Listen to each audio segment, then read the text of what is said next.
viewers and listeners, today on our top stories, the inhabitants of Limbe fall prey again to the failed promises of the government. This time, the bitumen plant, which for decades was earmarked for Limbe in the southwest region, has finally been taken to Kribi in the south region with 100 billion francs CFA allocated for its execution. A disheartening situation which is reported to have sparked outrage in some vicinities and the peripheries in the opaque city of Limbe, as youths continue to stare in disbelief. In the same light, in this edition of the news, Senator Lionel Patimu Foundation of Limbe calls the Minister of Transport to order in regards to the rehabilitation of the Tico Airport and the Limbe Deep Sea Port project vis-a-vis government's promise to uphold its end of the bargain. These are the headlines, and the news shall be dished out to you in just a moment.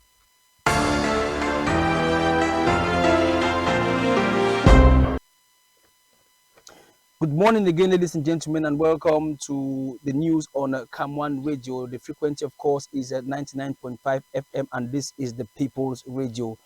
The Deep Sea Port Cement Factory and the shipyard projects that were all projected for Limbe in the southwest region have been reported to have simply been abandoned and forgotten by government, who continue to give deaf ears to the plea of the people, despite promises being made by the same government to execute all the above-mentioned projects. Recently, the bitumen plant, which was supposed to be yielding fruits by contributing to the development of the southwest region, has finally been taken to Kribi in the south region of the country. A dire situation for the inhabitants of Limbe and the southwest at large, who believed that these projects would have also alleviated the problems associated with job scarcity and disenclavement of the region. It is for this reason that Senator Lionel Patinati Foundation re-echoed the promises once made by government to execute a series of projects, including the rehabilitation of the Tico Airport and the Limbe Deep Sea Port. The senator addressed top government officials in Yaoundé, calling on the Minister of Transport to honor his pledge and that of the government. Now take a listen to him in the following excerpt. Mr. Minister, I'm sure you're surprised to see me coming up here again today, because I have always been coming up here at this rostrum for the same pertinent reasons. I am happy that my colleagues who are members of the Foreign Affairs Committee have already addressed most of the worries I have. And a few minutes ago, some other colleagues, especially Senator Enwe, took the rostrum to address some of the worries we have.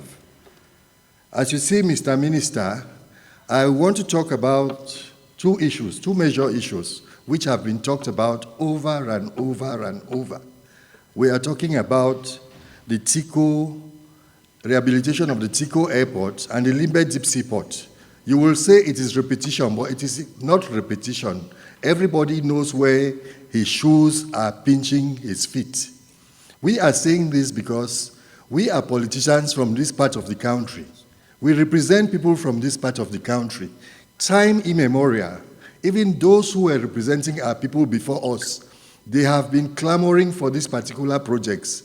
And the head of state has actually granted them. But why are they not taking off is a cry and plea of our people. Every day they make a mockery of us. Whenever we attend all sorts of political rallies and stuff, the first question is, when is the Deep Sea Port starting? When is the Tico Airport starting? Please, Mr. Minister, I saw the replies that you gave in the report. I am very happy, and I know you too, you are very concerned with this. But there are a few things which I want to still bring out here, and maybe you have clarifications for us.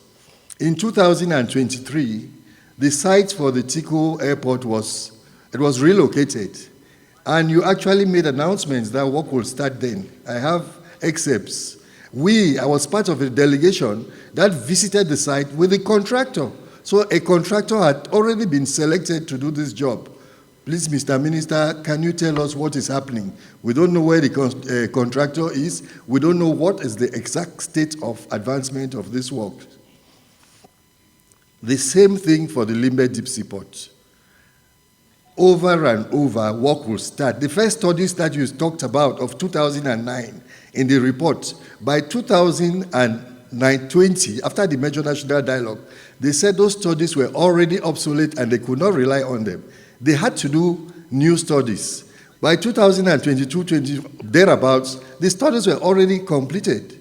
Why are we not waiting again? We want these other studies to become obsolete. Take note that even the studies of 2029, those were not the first studies that were done on this spot.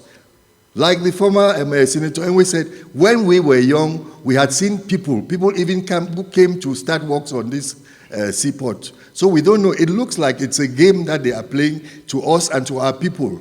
Please, we want that it should be clear. We know in a few days' time, we are going to have the debate on the budget. Mr. Minister, I hope we will see things on this budgetary orientation to assure us that some work will effectively start. I'm sorry if I'm taking too much time on this, but take note that it is not only me, it is the entire people of our regions. In fact, I don't want to use certain divisive words here, but as if people from some areas are being given promises which will never be realized. We want our people to remove this idea from their head. Let them know that our president of the republic has authorized these projects and they are going to start and they should start. And that was Senator Lionel Papinatu Foundation of Limbe, who was addressing top government officials yesterday in Yaoundé. We talk something else in this edition of the news. Just to note that the Sofaven company in Yaoundé is reported to have caught flames yesterday evening in the capital of the country. The cause of the inferno is yet to be sorted out as it's still under investigations, and we shall be coming back to that particular story in subsequent edition of our news here on CAM1 Radio. Meantime, an established entrepreneur in the chief town of the southwest region, Boya, has outlined and enumerated ways in which unskilled business owners can adopt to growing their businesses. According to George Mofo, if these entrepreneurs are also supported in various ways, they can take their businesses to higher heights, as he explains in the following excerpt.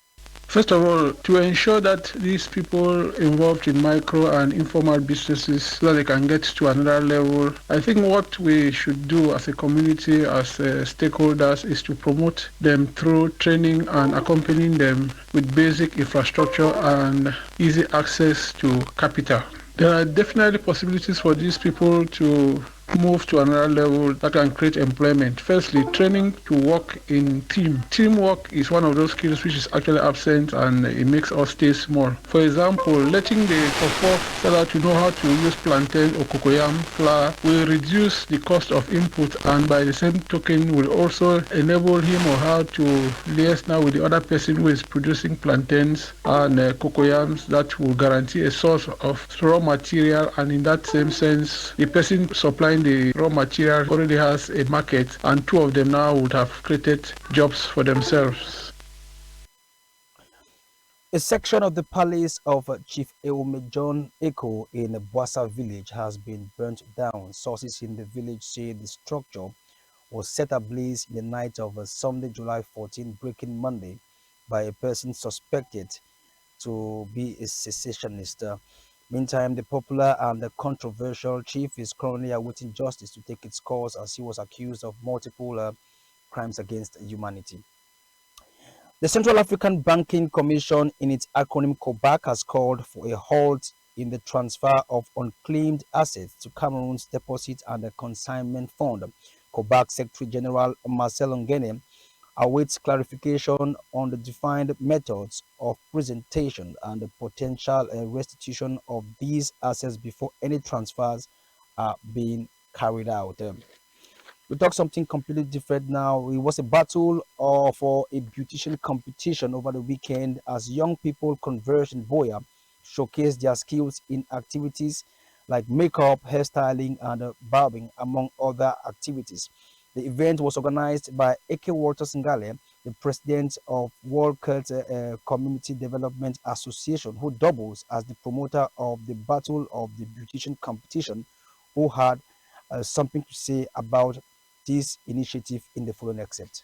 There's a need to like promote the beauty industry because first if you call you I'm a barber, it's like you never went to school, you're not educated. But now you see most of the makeup artists are degree holders. My main aim is not just to give them money because give them money doesn't help that much. I want to impact them, and I believe they have learned a lot even without winning the competition. We'll talk our international page now. Former President Donald Trump has selected Ohio Senator J.D. Vance as his running mate, Trump announced on social media on Monday. And just to note that children in Ivory Coast received the first doses of a new relatively cheap malaria vaccine on Monday, a step that has been hailed as a major milestone in the battle against one of the world's most deadly diseases. And a new video shows some attendees at the Donald Trump rally in Pennsylvania noticed the gunman on the roof at least 1 minute before the shooting. The video shows that what appears to be at least one law enforcement officer walking around the building. A Secret Service spokesman told some news agencies who did not personally sweep the building where an attempted assassin shot Trump, but instead leaned on social law enforcement to conduct security at the location. Meantime, Judge Ellen Cannon has dismissed the classified documents case against Donald Trump in a ruling on Monday. Cannon said the appointment of special counsel Jack Smith violated the Constitution. And it is said that a suspected serial killer has confessed to murdering 42 women over the past 2 years. Police in Kenya have said in a shocking case that has sparked calls for increased measures to combat gender-based violence in the country. In Gambia, Gambia's parliament has voted to uphold a landmark of laws that bans female genital mutilation in the largely Muslim nation after religious groups pushed for the legislation to be repealed. If Monday's bid had been successful, the tiny West African country would have been the first in the world to realize or re-legalize after criminalizing it. In her first public statement since the assassination attempt on former President Donald Trump, U.S. Secretary Service Director Kimberly Chittle said the agency will participate fully in an independent review ordered by President Joe Biden, and also said the agency will work with Congress on any oversight action. Former Formula One driver Ralph Schumacher, younger brother of seven-time world champion and Ferrari great Michael, announced he was in the same-sex relationship. The only other known male gay driver in the history of Formula One was the late Brighton Mike Butler, who raced from 1971 to 1973 and died in 1988. And that is where we end this edition of the news today on CAM1. Ladies and gentlemen, we thank you for this your keen attention. Please stay keen to more information on this particular network and see you tomorrow, same time, same place on this network.